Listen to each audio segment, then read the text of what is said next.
Hello, doctor Mustafizur Rahman. আজকে আমরা ABG সম্পর্কে জানব। আমাদের দৈনন্দিন জীবনে অ্যাজ এ ডক্টর এবিজি অত্যন্ত গুরুত্বপূর্ণ একটা বিষয়। তাহলে চলো জানি এবিজি কি? এবিজি হচ্ছে আর্টেরিয়াল ব্লাড গ্যাস অ্যানালাইসিস। আমরা এবিজিতে মূলত কি করি? এবিজি করার ক্ষেত্রে আমাদের প্রথমেই যে কাজটা করতে হয় সেটা হচ্ছে ব্লাড কালেকশন করতে হবে। এই ব্লাডটা আমরা কিভাবে কালেক্ট করব? এটা অবশ্যই আর্টারি থেকে কালেক্ট করতে হবে। এই ক্ষেত্রে আমরা সবচাইতে কমনলি যে আর্টারিটা ব্যবহার করি সেটা হচ্ছে রেডিয়াল আর্টারি। তবে কিছু কিছু ক্ষেত্রে আমরা রেডিয়াল আর্টারিতে ব্লাড কালেকশন করতে পারি না। যেমন পেশেন্ট যদি শকে থাকে, সেক্ষেত্রে আমরা আর্টেরিয়াল পালস পাই না। সে সকল ক্ষেত্রে আমরা ব্যাকরিয়াল আর্টারি, এমনকি ফিমোরাল আর্টারিতেও থেকেও ব্লাড নিতে পারি।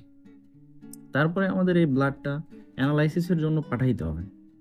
অবশ্যই অ্যানালাইসিসের জন্য পাঠানোর সময় আমাদের লক্ষ্য রাখতে হবে ব্লাডের টেম্পারেচার যাতে একটু নর্মাল থাকে। এই জন্য আমরা অবশ্যই ব্লাড টেম্পারেচার রেগুলেট করে পাঠাবো। এবং ব্লাডটা অ্যানালাইসিস করার জন্য সাধারণত অ্যানালাইজার ব্যবহার করা হয়, blood gas electrolyte analyser.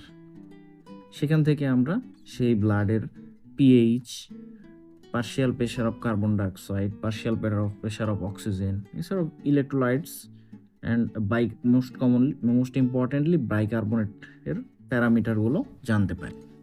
ABG আমরা কেন করে থাকি? সাধারণত আমাদের বডির অ্যাসিড বেস যে ব্যালেন্স, সেই ব্যালেন্স বা ডিসঅর্ডার সেটা আমরা জানার জন্য এবিজি করে থাকি। সাধারণত আমাদের বডিতে অ্যাসিড বেস ডিসঅর্ডারের ক্ষেত্রে পিএইচ কমে যেতে পারে, বেড়ে যেতে পারে।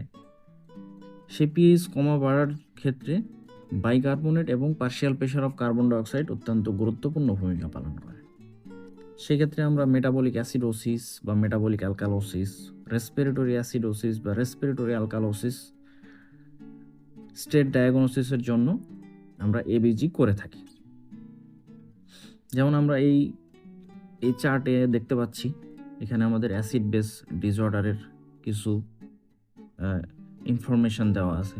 যেমন মেটাবলিক অ্যাসিডোসিসের ক্ষেত্রে পিএইচ কমে যাচ্ছে, যেখানে বাইকার্বনেটও কমে যাচ্ছে, এবং সাথে সঙ্গে কম্পেনসেশনের কারণে পার্শিয়াল প্রেশার অফ কার্বন ডাইঅক্সাইডও কমে যাচ্ছে। এই প্যারামিটারগুলোর তারতম্যের কারণেই আমাদের বডিতে অ্যাসিড বেস ইমব্যালেন্স দেখা যায়। সাধারণত নর্মালি আমাদের বডিতে পিএইচ থাকে 7.35 to 7.45, partial pressure of carbon dioxide থাকে 35 টু 45 মিলিমিটার মার্কেরি, এবং partial pressure of oxygen is 75 to 100 millimetre mercury, এবং bicarbonate 22 to 26 millimole per litre. এই প্যারামিটারগুলো নর্মাল রেঞ্জ থেকে বাইরে চলে গেলেই আমাদের বডিতে অ্যাসিড বেস ডিসঅর্ডার দেখা যায়। এখন আমরা একটা এবিজি রিপোর্ট দেখে কিভাবে এই অ্যাসিড বেস ডিসঅর্ডার বা ইমব্যালেন্সটা নির্ধারণ করব বা ডায়াগনোসিস করব, এটা সম্পর্কে জানব। প্রথমেই আমরা একটা রিপোর্ট দেখে নিই, এবিজি রিপোর্ট দেখে নিই। এবিজি রিপোর্টে কী থাকে? এখানে সাধারণত pH, partial pressure of carbon dioxide, sodium, potassium, partial pressure of oxygen, bicarbonate, calcium level etcetera অনেক কিছুই থাকে। এখন আমরা এই রিপোর্ট থেকে কিভাবে সামনের দিকে আগাবো আমাদের মেটাবলিক স্ট্যাটাস ডায়াগনোসিস করার ক্ষেত্রে? এই ক্ষেত্রে আমাদের প্রথমেই 3টা স্টেপ ফলো করতে হবে। প্রথমেই পিএইচ দেখতে হবে, পিএইচ দেখব প্রথমে। তারপরে আমরা কি চেক করব? বাইকার্বনেট এবং partial pressure of carbon dioxide check করব, এবং সবার লাস্টে আমরা কম্পেনসেশন হচ্ছে কিনা সেই কম্পেনসেশন চেক করে দেখব। Let's follow the steps. Step 1, check pH. চলো আমরা রিপোর্টে দেখি। রিপোর্টে পিএইচ এখানে দেখা যাচ্ছে 7.27। আমরা জানি পিএইচ যদি আমাদের পিএইচের নর্মাল রেঞ্জ হচ্ছে 7.35 টু 7.45। 7.35 এর নিচে গেলে সেটা হচ্ছে অ্যাসিডোসিস কন্ডিশন, আর যদি 7.45 এর উপরে যায় তাহলে অ্যালকালোসিস কন্ডিশন। সুতরাং এই রিপোর্টে আমরা দেখছি এখানে অ্যাসিডোসিস দেখা যাচ্ছে, কারণ পিএইচ 3.75-এর নিচে গেছে, অ্যাসিডোসিস হয়েছে। Let's follow the second step. Second step জানার আগে আমাদেরকে আগে জানতে হবে পিএইচ এর সঙ্গে বাইকার্বন এবং পার্শিয়াল প্রেশার অফ কার্বন ডাইঅক্সাইডের সম্পর্ক কী। এখানে আমরা দেখতে পাচ্ছি যে পিএইচ এর সঙ্গে বাইকার্বনেটের সম্পর্ক হচ্ছে proportional, and partial pressure of carbon ডাইঅক্সাইডের সম্পর্ক হচ্ছে ইনভার্স প্রপোর্শনাল। সুতরাং বাইকার্বনেটের কনসেন্ট্রেশন বাড়লে পিএইচ বাড়বে, বাইকার্বনের কনসেন্ট্রেশন কমলে পিএইচ কমবে। আর পার্শিয়াল প্রেশার অফ কার্বন ডাইঅক্সাইডের প্রেশারও যদি বাড়ে তাহলে পিএইচ কমবে, এবং কার্বন ডাইঅক্সাইডের পার্শিয়াল প্রেশার কমলে পিএইচ বাড়বে। সো অ্যাসিডোসিসের ক্ষেত্রে কি হতে পারে? অ্যাসিডোসিস দুইভাবে হইতে পারে। এইখানে বাইকার্বনেটের কনসেন্ট্রেশন কমতে হবে অথবা partial pressure of carbon dioxide বাড়তে হবে। যদি বাইকার্বনেটের কনসেন্ট্রেশন কমে সেক্ষেত্রে আমরা সেটাকে বলবো মেটাবলিক অ্যাসিডোসিস, আর partial pressure of carbon dioxide যদি বাড়ে সেটাকে বলবো রেসপিরেটরি অ্যাসিডোসিস। আর অ্যালকালোসিসের ক্ষেত্রে যদি বাইকার্বনেট এর কনসেন্ট্রেশন বাড়ে সেক্ষেত্রে সেটা হবে মেটাবলিক অ্যালকালোসিস, আর যদি partial pressure of carbon dioxide কমে যায় সেক্ষেত্রে সেটা হবে রেসপিরেটরি অ্যালকালোসিস। চলো তাহলে আমরা এই রিপোর্টে দেখি এখানে কি ধরনের অ্যাসিডোসিস হয়েছে। প্রথমে পিএইচ থেকে আমরা প্রথম স্টেপ ফলো করার মাধ্যমে বুঝতে পারলাম যে এখানে অ্যাসিডোসিস হয়েছে, কিন্তু এর কী টাইপের অ্যাসিডোসিস চলো চেক করি। চলো আমরা প্রথমে বাইকার্বনেটটা ফলো করি।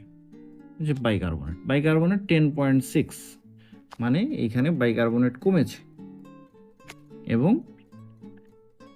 এখানে partial pressure of carbon dioxide হচ্ছে 23।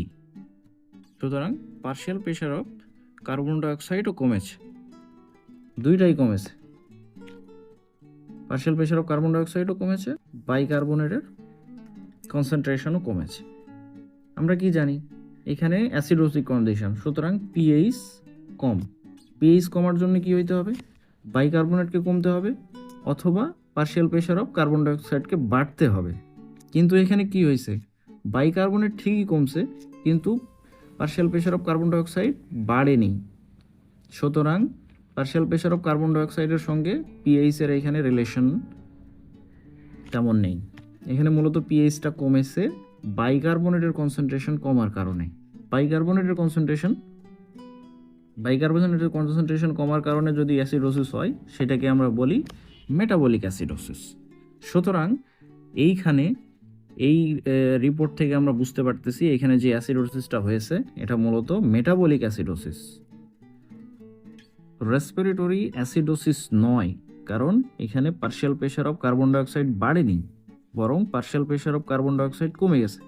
Partial pressure of carbon dioxide কমার কারণ হচ্ছে যদি কোনো কারণে মেটাবলিক অ্যাসিডোসিস হয় তাহলে আমাদের রেসপিরেটরি সিস্টেম এটা হাইপার ভেন্টিলেশনের মাধ্যমে কার্বন ডাইঅক্সাইডের পরিমাণ আমাদের বডি থেকে কমানোর চেষ্টা করে, তখন partial pressure of carbon dioxide কমতে থাকে, যেখানে রেসপিরেটরি কম্পেনসেশন হচ্ছে আর কি।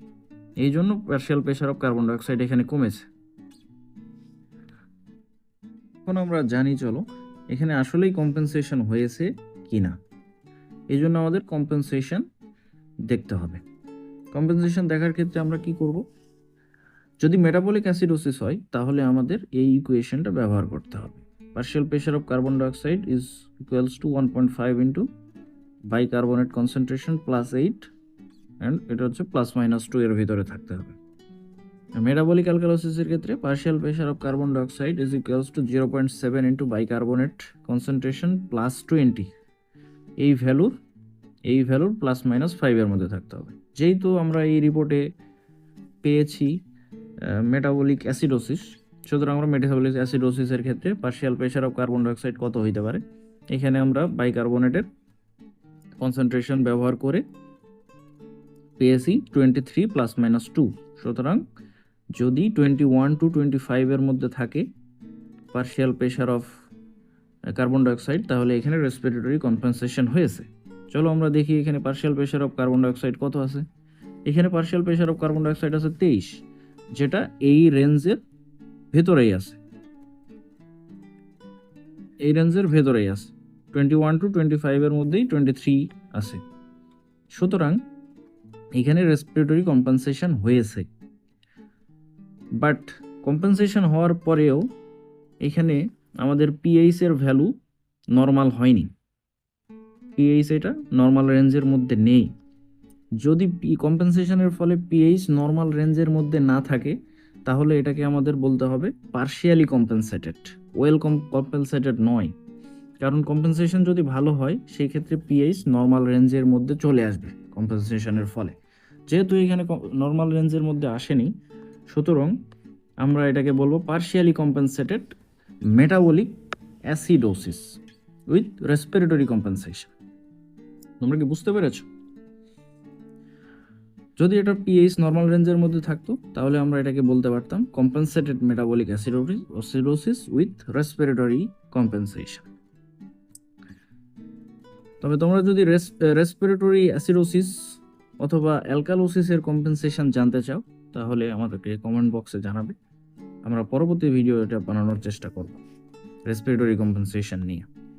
এবং তোমাদের জন্য একটা উদাহরণ এখানে সেট করা হলো, তোমরা এটা নিজেরা সলভ করে আমাদেরকে জানাবা যে এটার ডায়াগনোসিস কি হবে, এটা কি ধরনের metabolic condition of the body. ধন্যবাদ সবাইকে পুরো ভিডিওটা দেখার জন্য।